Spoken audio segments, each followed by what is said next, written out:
విద్యార్థులారా, ఈరోజు మనము చెప్పుకోబోయే పాఠ్యాంశము గురుదక్షిణ. గురుదక్షిణ అంబటి లక్ష్మీ నరసింహరాజు గారు రాసినటువంటి గురుదక్షిణ. అయితే ఈ గురుదక్షిణ అనేటువంటిది అంటే గురువుకు దక్షిణ ఇవ్వాలి. విద్యాభ్యాస నిమిత్తం గురువు అంటే ఎక్కడ వస్తారు? మనకు విద్యలో వస్తాడు గురువు. కాబట్టి అలాంటి గురువుకు దక్షిణ ఇవ్వాలి. అంటే గురువు విద్యాభ్యాసాన్ని నేర్పించాక గురువుకు దక్షిణ ఇవ్వటం అనేటువంటి సాంప్రదాయము ఒకప్పుడు పూర్వకాలంలో ఉంటూ వచ్చింది. ఎందుకంటే ఆనాటి కాలాల్లో గురుకులాలు ఉండేవి. గురుకులాల్లో గురువు విద్యార్థులకంతా కూడా, గురుకులం అంటే విడిగా హాస్టల్స్ పెట్టాల అంటే ఈ అట్లా హాస్టల్స్లా కాదు, కానీ ఒక ప్రత్యేక ప్రాంతాలలో, తపోవనాల ప్రాంతాల్లో, అటవీ ప్రాంతాలలో, ఒంటరిగా ఉండే ప్రాంతాలలో గురువు గారు అక్కడ కుటీరం పెట్టుకుని నివసిస్తూ ఉండేటువంటి వాడు. అతని దగ్గర కొంతమంది విద్యార్థులంతా వచ్చి అక్కడ చదువుతూ ఉండేటువంటి వాడు. అలాంటివి సపరేట్గా విడిగా అలా గురుకులాలు ఉండేవి. ఆ గురుకులాలకు ఆనాటి కాలంలో రాజులంతా కూడా వారికి మాన్యాల కొంత స్థలాన్ని, కొంత ప్రాంతాన్ని వారికి ఇచ్చేసి వాటిపై వచ్చే ఆదాయంతో వారి జీవనాధారం గడుపుకునే విధంగా ఆనాటి కాలంలో చేసేవాడు. మరి ఆ కొంత పంట పొలాలపై వచ్చే ఆదాయము అంతగా పెద్దగా లేకపోయేది ఉంది కాబట్టి కేవలం వాడికి, ఎందుకంటే వాటిని చేయించుకోవాలి, పంటలు పండించుకోవాలి, చేయించుకోవాలంటే మరి దానికైనా ధనం కావాలి కదా. కాబట్టి అలాంటి సందర్భాలలో వారికి తగ్గట్టుగా విద్యార్థులు చదువుకోవడానికి వెళ్ళేవాళ్ళు. రాజపుత్రులు అనుకోండి, ధనవంతుల పుత్రులు అనుకోండి, ఇక్కడ ఇట్లా వాళ్ళు కొంతమంది వెళ్ళి విద్యాభ్యాసం చేసేవాళ్ళు. అలా విద్యాభ్యాసం చేసుకుంటూ ఉండే సందర్భాలలో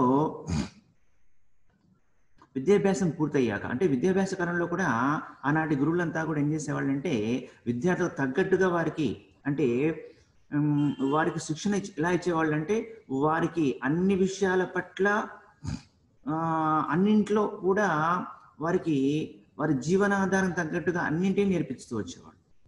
అంటే ఆనాటి కాలంలో వ్యవసాయం ప్రధానం కాబట్టి వ్యవసాయ అంశాలు, ఇక ఇవి ఏంటంటే స్వంతంగా తమను తాముగా నిలదొక్కడం కోసం ఉండేటువంటి వివిధ రకాలైనటువంటి వృత్తి అంశాలను, యుద్ధ విద్యలందు, అంటే క్షత్రియ కుమారులు అయినటువంటి వారికి యుద్ధ విద్యల్లో నైపుణ్యాన్ని, ఇలా ఆయా గురుకులాలలో తగ్గట్టుగానే అక్కడ గురువులు వాళ్ళకు వచ్చిన విద్యార్థుల యొక్క వారి కుటుంబ నేపథ్యాన్ని అనుసరించి కానీ వారి యొక్క సమర్థతను చూసి వారికి ఎందులో నైపుణ్యం ఉంటుందో ఆ నైపుణ్యాన్ని పరిశీలించి వారికి ఆనాటి కాలంలో విద్యాభ్యాసాలు నేర్పిస్తూ ఉండేవారు గురువు. ఇలా ఆనాటి కాలంలో సాగుతూ వచ్చేవి. ఇక మన పాఠ్యాంశం గురుదక్షిణ. ఇది మహాభారత అంశం. మహాభారతంలో ఉన్నటువంటి అంశాన్ని తీసుకొని ఈనాటి అంటే మన ఆధునిక సాహిత్యం తగ్గట్టుగా అంబటి లక్ష్మీ నరసింహరాజు గారు గురుదక్షిణ అనేటువంటి పాఠ్యాంశాన్ని విజయం అనేటువంటి కావ్యము రాశాడు. విజయం, విజయుని యొక్క విజయం, విజయుని యొక్క విజయం. అంటే విజయుడు అంటే ఎవరు? అర్జునుడు. అర్జునుడికి విజయుడు అని చెప్పినటువంటి ఇంకొక పేరు ఉంది. అర్జున, పలుగుడు అని చెప్పని కూడా పేరు ఉంది. అలాంటి విజయుని యొక్క విజయాన్ని రాసినటువంటి వాడు అంబటి నరసింహరాజు గారు. వీరి పరిచయం గురించి చూసుకుందాం. తెలంగాణలో ధారాపాతంగా కావ్యాలను ఆశువుగా చెప్పినటువంటి పండిత కవి శ్రేష్ఠులలో అంబటి లక్ష్మీ నరసింహరాజు గారు ఒకడు. చూడండి, అంటే మనకు ధారాపాతంగా కావ్యాలు కూడా ఆశువుగా చెప్పేటువంటి వాళ్ళు లేరు అని చెప్పి అనుకుంటున్నారు. ఒకప్పుడు చూసినట్టయితే మనకు ఉమ్మడి ఆంధ్రప్రదేశ్లో ఉన్నటువంటి కవులంతా కూడా చూస్తున్నట్టయితే మనకు ప్రాచీన కవులంతా కూడా ఈ యొక్క ఆంధ్ర ప్రాంతపు కవులను మాత్రమే చెప్తూ వచ్చేవాళ్ళు తప్ప మన తెలంగాణ ప్రాంతాల్లో ఎంతో గొప్ప కవులు ఉన్నప్పటికీ కూడా ఆ కవుల యొక్క ఉనికి బయటికి రాకపోవడం చేత వారు మరుగుపడిపోతూనే ఉన్నారు. మరుగుపడిన మాణిక్యాలని చెప్పనంటూ మన కవులందరినీ కూడా ఈనాడు సాహిత్య లోకంలో పరిచయం చేసుకొస్తున్నాము. అయినప్పటికీ కూడా మన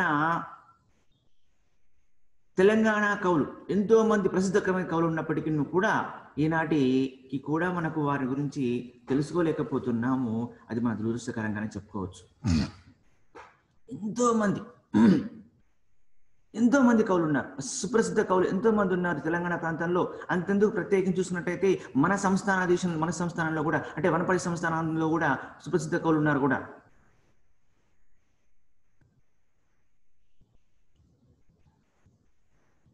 సరే, వారి గురించి మనం తర్వాత చెప్పుకుందాం.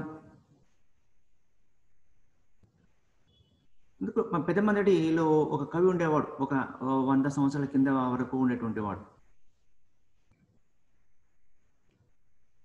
ఇక తర్వాత జడ్బోల్ సంస్థానంలో మన దగ్గర ప్రాంతం ప్రసిద్ధమైన కవులు ఉన్నారు. సరే, ఈ కవుల గురించి చెప్పుకుంటూ పోతే మనకు ప్రత్యేకంగా ఒక చాలా సమయం అవుతుంది. 2-3 గంటల పైన ఆయన చెప్పుకోవచ్చు. సరే, పెద్దమంది కవి గురించి చెప్పుకుందామంటే వెంకటకృష్ణ కవి, పెద్దమందడి సుముఖం వెంకటకృష్ణ కవి అని చెప్పని పెద్దమందిలో ఉండేటువంటి వాడు అని చెప్పి అనుకుంటాను. వెంకటకృష్ణ కవి అనుకుంటాను. వెంకటకృష్ణ కవి కరెక్ట్. పెద్దమందడి వెంకటకృష్ణ కవి మనకు పెద్దమందడు ఆ ప్రాంతం వాడు. ఇక్కడ వనపర్తి సంస్థానాధీశ దగ్గర ఉన్నటువంటి కవి, 100 సంవత్సరాల కింద ఉన్నటువంటి కవి. ఇలా చూసుకుంటే మనకు లెక్కలో ఎంతో మంది, ఇందాక మనము గతంలో చెప్పుకున్నాం, ఒకటి గోనబుద్ధరెడ్డి గురించి చెప్పుకున్నాం. గోనబుద్ధరెడ్డి ఈ ప్రాంతం వాడే. 12వ శతాబ్దంలో, ఇప్పుడు కాదు 12వ శతాబ్దంలో గోనబుద్ధరెడ్డి ఈ ప్రాంతం వాడే. చాలా మంది ఉన్నారు మన తెలంగాణ ప్రాంతంలో. ప్రత్యేకించి మన ఉమ్మడి మహబూబ్నగర్ జిల్లాలో చూసుకున్నట్టయితే, ఉమ్మడి మహబూబ్నగర్ జిల్లాలో ఎంతో మంది సుప్రసిద్ధ కవులు ఉన్నారు. సరే, మనం ఈ చర్చ పెట్టుకుంటూ పోతుంటే చాలా సమయం సరిపోదు మనకు. మనం పాఠ్యాంశానికి వచ్చేద్దాం. ఎందుకంటే నేను ఊరుకోను, ఏదో చెప్తూ పోతుంటాను, అలా సమయం గడిచిపోదు. ఎందుకంటే అదే క్లాస్లో అయినట్లయితే అలా క్లాస్లో చెప్పుకుంటూ పోయేవాడిని. మరి ఇప్పుడు క్లాస్లో కాదు కాబట్టి మనకు ఈ సమయం సరిపోదు, సమయాభావం ఉంది కాబట్టి. సరే, పాఠ్యాంశానికి వచ్చేద్దాం. తెలంగాణలో ధారాపాతంగా కావ్యాలను ఆశువుగా చెప్పిన పండిత కవి శ్రేష్ఠులలో అంబటి లక్ష్మీ నరసింహరాజు గారు ఒకరు. వీరు వరంగల్ జిల్లా ములుగు తాలూకా ఆత్మకూరు గ్రామంలో 1892లో జన్మించారు. తండ్రి గారైన సుందరరాజు గారి వద్ద కావ్య పఠనము, పద్య రచన అభ్యాసము చేశాడు. జయంతి పట్టాభిరామ శాస్త్రి, శేషాద్రి రమణ కవులు లాంటి సమకాలీన పండిత కవుల సహవాసంలో ఇతను చక్కగా రాటుదేలాడు. వీరు నాటకాలు, కావ్యాలు, శతకాలు ఇలా ఎన్నో రచించారు. అంబటి లక్ష్మీ నరసింహరాజు గారు ప్రచ్ఛన్న పాండవము, యదువీర విజయము, హన్మద్విజయము, ప్రహ్లాద చరిత్ర, ప్రభావతి ప్రద్యుమ్నము, కర్ణాభ్యుదయము, విజయం లాంటి ప్రబంధాలు రాశాడు. అంతేకాకుండా త్యాగరాజు చరిత్ర, గజేంద్ర మోక్షం అనేటువంటి నిర్వచన మహాకావ్యాలు కూడా రాశాడు. ఇక నాటకాలు, సుమతి, శశిరేఖ, రుక్మాంగద, ద్రౌపది, పార్వతీ పరిణయం పేరుతో కూడా నాటకాలు రచించాడు. ఇక శతకాలు కూడా రాశారు. శ్రీ వెంకటేశ్వర శతకం, యాదగిరి నృకేశ్వరి లాంటి నిరోష్ఠి శతకం, సాంబమూర్తి శతకాలు కూడా వీరు రచించారు. సరే, ఈ రచన చేశాడు కదా. మరి ఈ రచనల పైన వీరికి వసుచరిత్ర రచించినటువంటి రామరాజభూషణ్ యొక్క ప్రభావం అపారంగా ఉంది. అంటే ప్రాచీన కావ్యాలను చదివిన తర్వాత, ఎందుకంటే వీరి కుటుంబం అంతా కూడా అలా మొదట చెప్పుకున్నాం. చూడు, ఇక్కడ ధారాపాతంగా కావ్యాలను ఆశువుగా చెప్పినటువంటి వారిలో, పండిత కవి శ్రేష్ఠులలో అనుకుంటున్నాం కదా. కాబట్టి అలా వీరు ఆ ప్రాచీన కావ్యాలను పఠించడం వల్ల అలా ఆశువుగా కావ్యాలు చెప్పేటువంటి వాడు. కాబట్టి అలా ఆ కావ్యాలు చదవడం వల్ల వీరికి వసుచరిత్ర కావ్యం, ఆ కావ్యం రాసినటువంటి రామరాజ భూషణ్ యొక్క ప్రభావం వీరిపై అమితంగా ఉండేదట. అంటే ఆ ప్రభావంతో వీరు ఎంతో ఇలా ఇలా కావ్యాలు రాశాడంటే, నాటకాలు, కావ్యాలు, శతకాలు రాశాడు కదా మరి ఎన్నో. రాయడానికి ప్రేరణ ఏంటంటే వసుచరిత్ర ప్రేరణ అని చెప్పవచ్చు. ఇక 1966 ఆగస్టులో అప్పటి సాహిత్య అకాడమీ పక్షాన దేవులపల్లి రామాంజారావు గారు హన్మకొండలో వీరిని ఘనంగా సత్కరించారు. కరీంనగర్ జిల్లా పరకాల తాలూకా నవాబుపేట జమీందారు అయిన కాలువ రామారెడ్డి గారు లక్ష్మీ నరసింహరాజును ప్రోత్సహించి కర్ణుడు అధినాయకునిగా చేసి కర్ణాభ్యుదయము అనే కావ్యాన్ని కూడా రచింపచేశాడట. ఇక అంతేకాకుండా లగిశెట్టిపేట వాసులు పూస్కూరు రంగారావు గారి ప్రోత్సాహం మీద అర్జునుడిని అధినాయకునిగా చేసి, అర్జునుడిని హీరోగా చేసి, అర్జునుడిని నాయకునిగా చేసి, అధినాయకుడు అంటే ప్రముఖ వ్యక్తిగా తీసుకుంటూ విజయం అనేటువంటి కావ్యాన్ని రచించాడు. వీరు శతాధిక గ్రంథకర్త. అంతేకాకుండా మహాకవి అని చెప్పవచ్చు.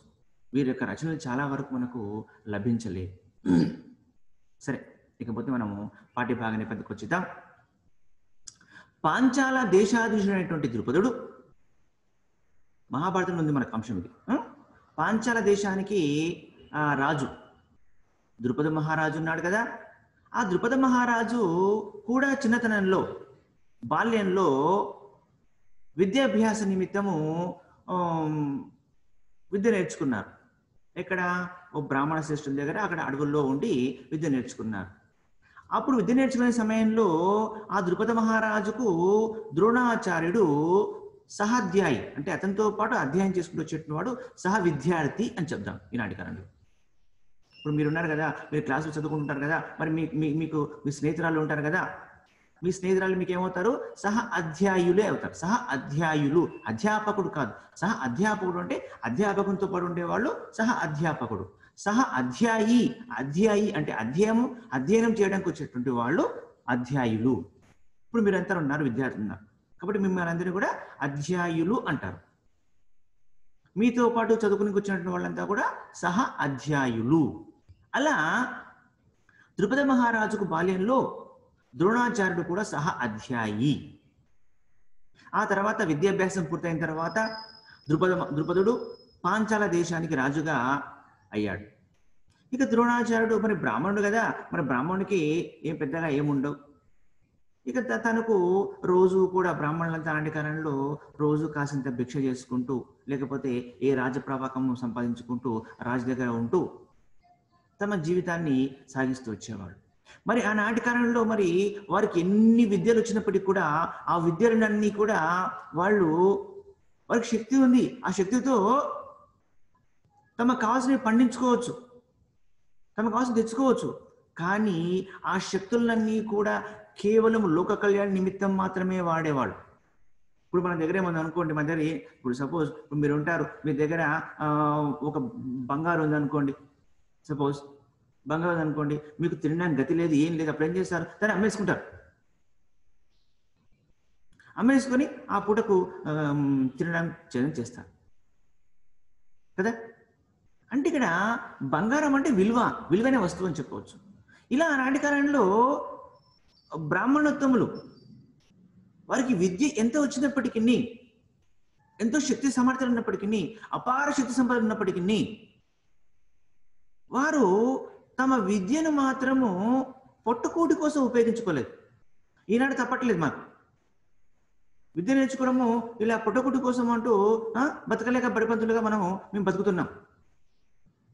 తప్పదు, ఎందుకంటే ఇప్పుడు ఈనాటి కాలంలో బతుకుతున్నాం. కాకపోతే అంటే ఆనాటి కాలంలో గురువులకంతా కూడా రాజులు పోషించేవాళ్ళు అనుకుంటున్నప్పుడు, ఈనాటి కాలంలో మమ్మల్ని పోషిస్తున్న వాళ్ళు ఎవరంటే ప్రభుత్వం పోషిస్తుంది. మేము మీకు పాఠాలు చెప్తున్నాం, బోధన చేస్తున్నాం. సరే, ఇట్లా ఆనాటి కాలంలో బ్రాహ్మణులకి ఎంత విద్య వచ్చినప్పుడు కూడా ఆ విద్యనంతా కూడా వాటిని తమ పొట్టగుడ్డు కోసం, తమ స్వార్థం కోసం ఉపయోగించుకునే వాళ్ళు ఎవరు కాదు కూడా అప్పట్లో. వాళ్ళంతా కూడా ధర్మంగా, నీతిగా, న్యాయంగా ప్రవర్తించేవాళ్ళు అప్పట్లో.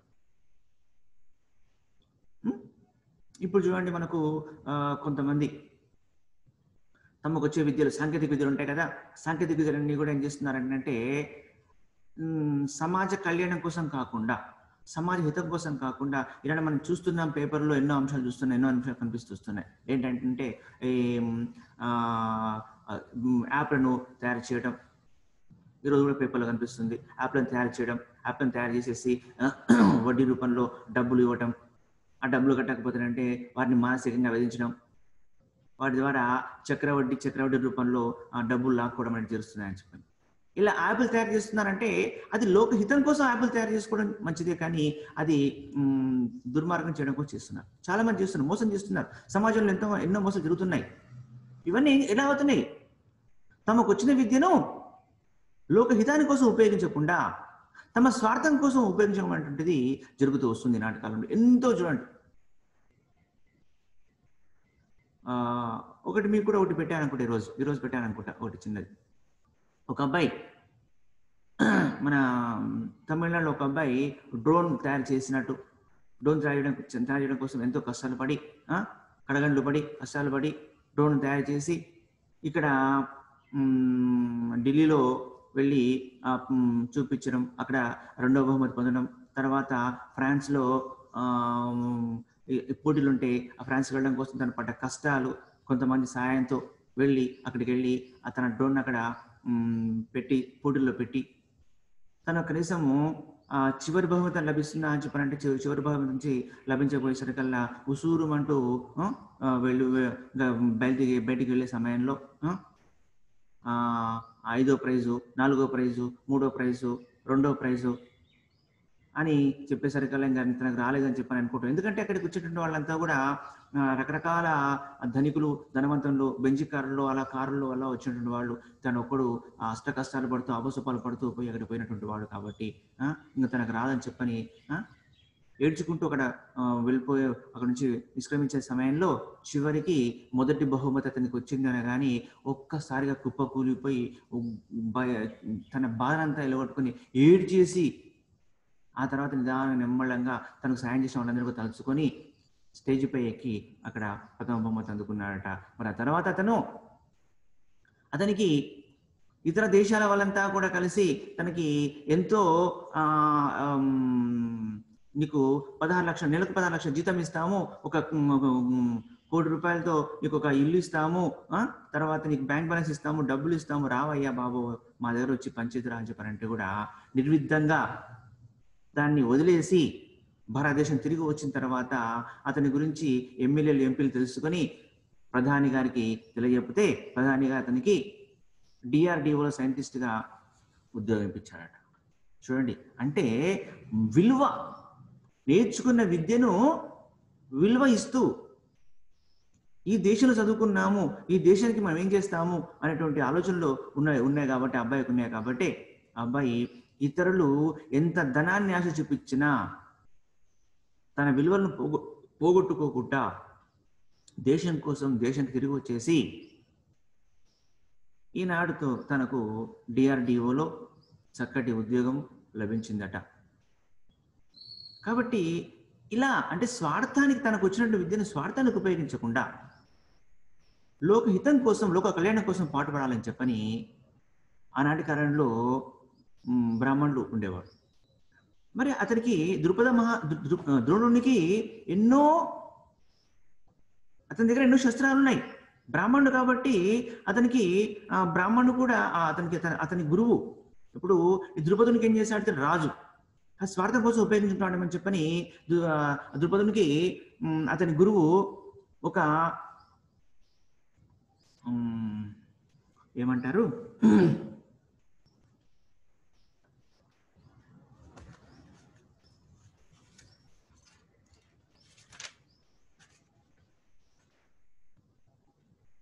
బ్రహ్మశిరోనామకాస్త్రం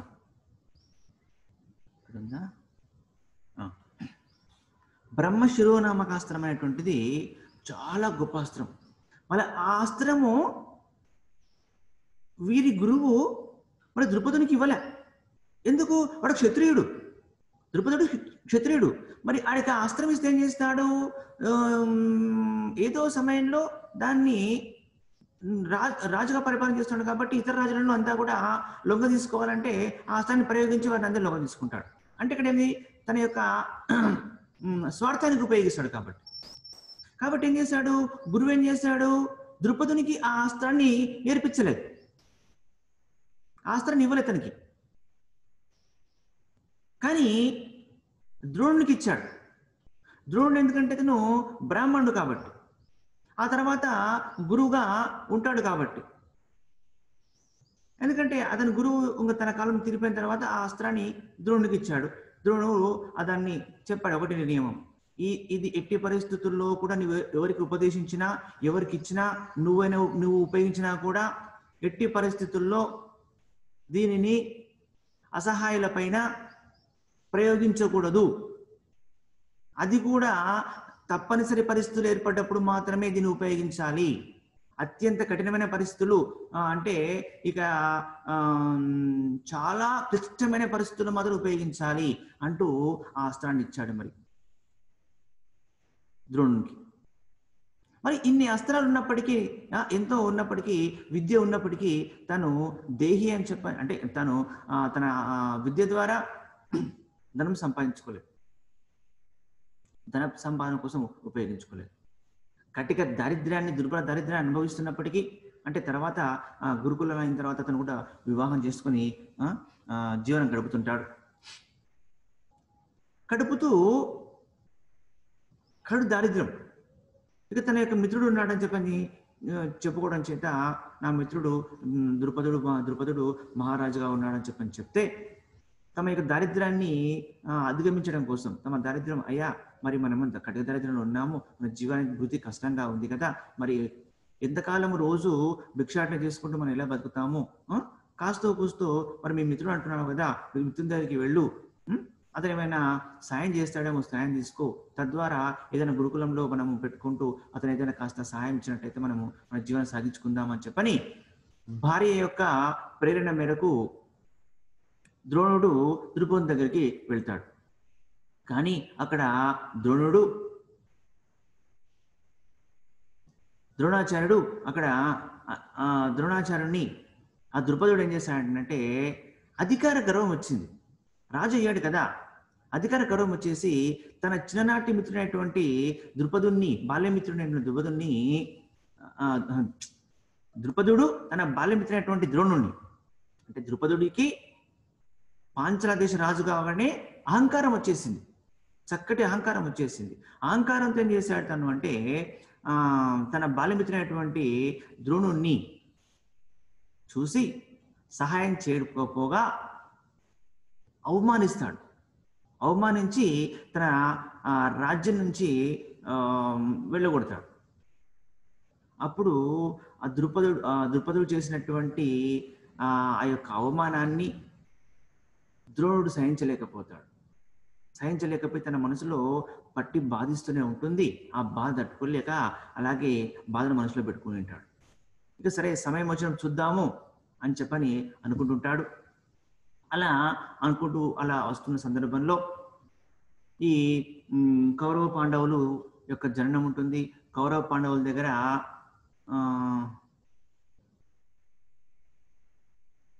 కృపాచార్యుడు ఉంటాడు. ఆ కృపాచార్యుని యొక్క బంధువు బావ అయినటువంటి ద్రోణాచార్యుడు కాబట్టి, ద్రోణుడు ఉంటాడు కాబట్టి ఒకానొక సందర్భంలో మరి ఈ యొక్క కౌరవ పాండవులకు విద్యను నేర్పించాలని చెప్పని భీష్ముడు అనుకున్న సందర్భంలో అప్పుడు కృపాచార్యుడు అంటాడు, మా బావగారు ద్రోణాచార్యుడు ఉన్నాడు, చక్కటి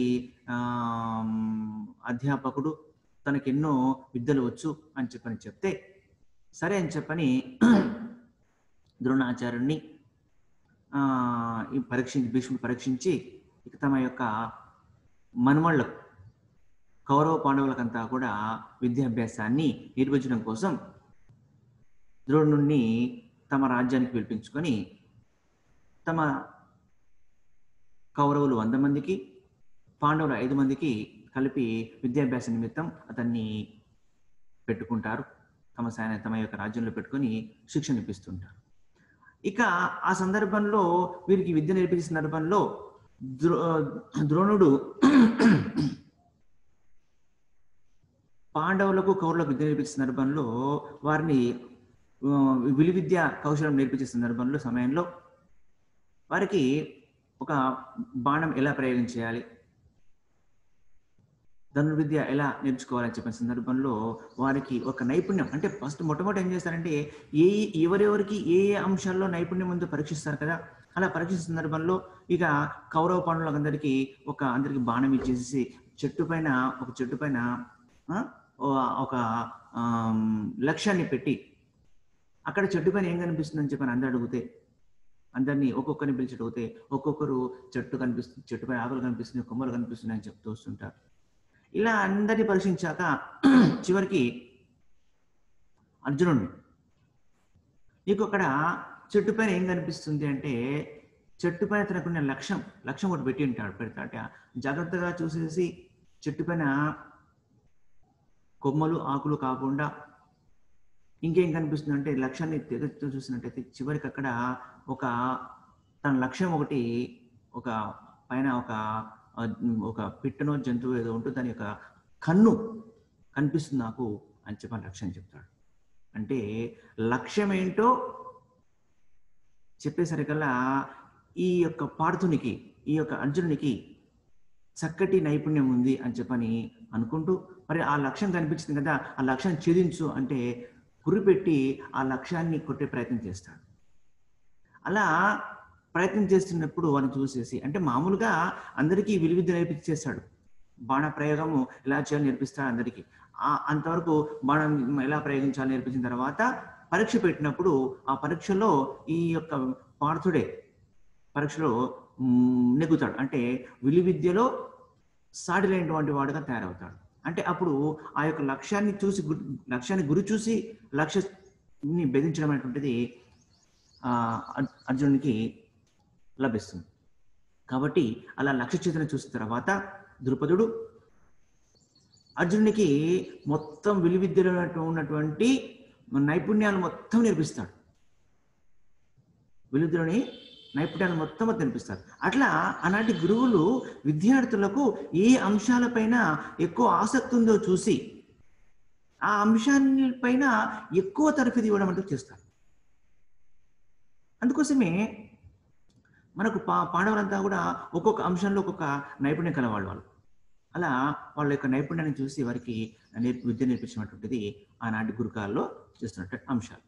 ఆ విధంగా ద్రోణాచార్యుడు ఈ యొక్క కౌరవ పాండవులకంతా కూడా విద్యను నేర్పించిన తర్వాత వారికి గురుదక్షిణగా ఇవ్వమని చెప్పని అడుగుతారు.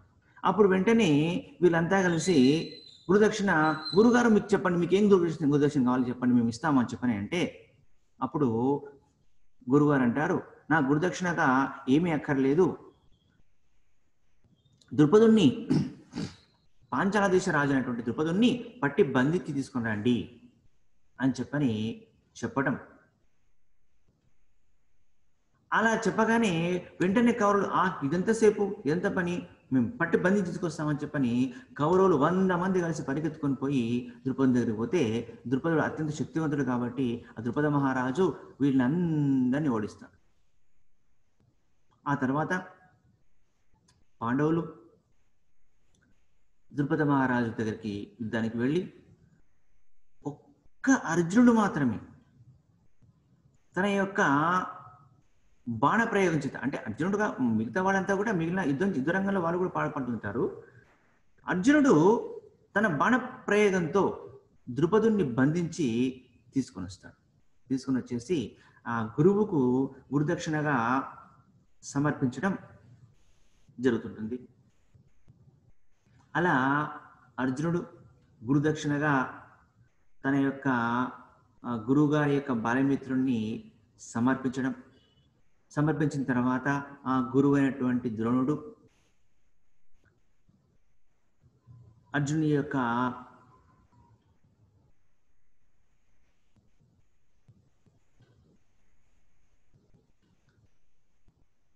విలువిద్యా కౌశలానికి సంతోషించి అర్జునుడు ద్రోణునికి తన దగ్గర ఉన్నటువంటి బ్రహ్మ శిరోనామక అస్త్రాన్ని ఇస్తాడు. ఇచ్చి మరి ఇంకో గురుదక్షిణ అడుగుతాడు. ఏంటంటే కేవలము ఈ అస్త్రాన్ని సామాన్యులపై ప్రయోగించవద్దు, ఇది నా రెండో గురుదక్షిణ అని చెప్పంటాడు. బ్రహ్మ శిరోనామక అస్త్రం అంటే దాని బ్రహ్మాస్త్రం. బ్రహ్మాస్త్రము అత్యంత శక్తివంతమైనది, దానికి ఎవరూ కూడా ఎదురు చెప్పలేరు. రామాయణంలో తీసుకోండి, రామాయణంలో మనకు మన హనుమంతుడు లంకాదహనం చేస్తున్న సమయంలో ఆ హనుమంతుని పట్టి బంధించడానికి ఎవరి వల్ల కాకపోతే అప్పుడు రావణుడు ఈ బ్రహ్మాస్త్రాన్ని ప్రయోగిస్తాడు హనుమంతునిపై. బ్రహ్మాస్త్రాన్ని ప్రయోగిస్తే ఆ బ్రహ్మాస్త్రానికి, ఇక బ్రహ్మాస్త్రం అంటే తిరుగులేని అస్త్రం కాబట్టి దానికి ఎవరైనా తలవంచాల్సిందే. కాబట్టి ఆంజనేయుడు, హనుమంతుడు తనకి ఎంత శక్తి ఉన్నా కూడా ఆ బ్రహ్మాస్త్రాన్ని గౌరవించి దానికి కట్టుబడిపోయి కంకణబద్ధుడైపోయి తల వంచి దానికి లొంగిపోతాడు. అప్పుడు బ్రహ్మాస్త్రము అతన్ని పట్టి బంధించి రావణుడి ముందు ఉంచితే అప్పుడు రావణుడు అతన్ని రకరకాలుగా కష్టపెడతాడు. అలా అనమాట. అంటే అలా బ్రహ్మాస్త్రం అనేటువంటిది అలాంటి అస్త్రము ద్రుపదుని దగ్గర ద్రోణుని దగ్గర ఉన్నప్పటికీ ద్రుపదుని బంధించడం కోసం దాన్ని ఉపయోగించలే. ఆ బ్రహ్మాస్త్రాన్ని ద్రుపదుడు తనను అవమానించినప్పటికీ ద్రోణుడు ఆ అస్త్రాన్ని ద్రుపదుని పైన ప్రయోగించలేదు.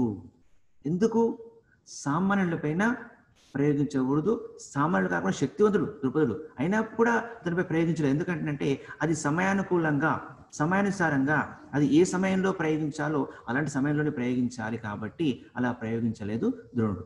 ఆ తర్వాత అర్జునుని యొక్క శక్తికి మెచ్చుకొని తన గురుదక్షిణ సమర్పించినటువంటి ద్రుపదుని సమర్పించాక ఆ తర్వాత ద్రోణాచార్యుడు శిష్యుడైనటువంటి అర్జునునికి మనకు ఇది బ్రహ్మశిరోనామాస్త్రాన్ని అతనికి ఇచ్చి రెండో గురుదక్షిణగా దీన్ని ఇతరులపై సామాన్యులపై మాత్రం ప్రయోగించవద్దు అని చెప్తూ అంతేకాకుండా రెండో గురుదక్షిణ సామాన్యులపై ప్రయోగించడం అంటే ఇక్కడ తను కూడా సామాన్యుడు అవుతాడు కాబట్టి తనతో ప్రతి యుద్ధం చేయకుండా ఈ యొక్క అస్త్రంతో తనతో అది కాకుండా రెండోది ఏంటంటే ఏమంటాడంటే సరే నీకు ఇంతగా నేర్పిస్తున్నాను కదా మరి నాతో మాత్రము ఎప్పుడు యుద్ధం చేయవద్దు, ప్రతి యుద్ధం నాకు చేయవద్దు, నాపై యుద్ధం చేయొద్దు అని చెప్పని రెండవ గురుదక్షిణ కూడా తీసుకుంటాడు ద్రోణుడు. కాబట్టి ఇలా గురుదక్షిణగా కోరటం, ఇవన్నీ అంశాలన్నీ కూడా మనకు విజయం అనే కావ్యాన్ని మనకు రచించినటువంటి అంబటి లక్ష్మీనరసింహరాజు గారు ఈ కావ్యం రాశాడు. ఆ కావ్యంలో ఉన్నటువంటి ప్రథమాశ్వాస నుంచి మన పాఠ్యాంశము గురుదక్షిణ అనేటువంటిది గ్రహించబడింది. కాబట్టి మీకు విద్యాభ్యాసం నేర్పిస్తున్నాం కాబట్టి మీరు మాకు గురుదక్షిణ ఇవ్వండి అని మేము మిమ్మల్ని అడగం. మీరు మాకు ఇవ్వాల్సిన గురుదక్షిణ ఏంటి? మీరు చక్కగా చదువుకొని జీవితంలో చక్కటి స్థిరత్వాన్ని పొందాలని కోరుకోవటమే మా యొక్క గురుదక్షిణ. అది చెల్లించండి చాలు. చక్కటి భావి పౌరులవుతూ ఉన్నతమైనటువంటి వ్యక్తిత్వాలను కలిగి ఉంటూ చక్కటి జీవితాలు సాగించమని కోరుతాము. అదే మా గురుదక్షిణ. అది అలా మీరు చేయండి చాలు, మాకంతే గురుదక్షిణ. సరే, ఇక్కడితో ఆపేద్దాం.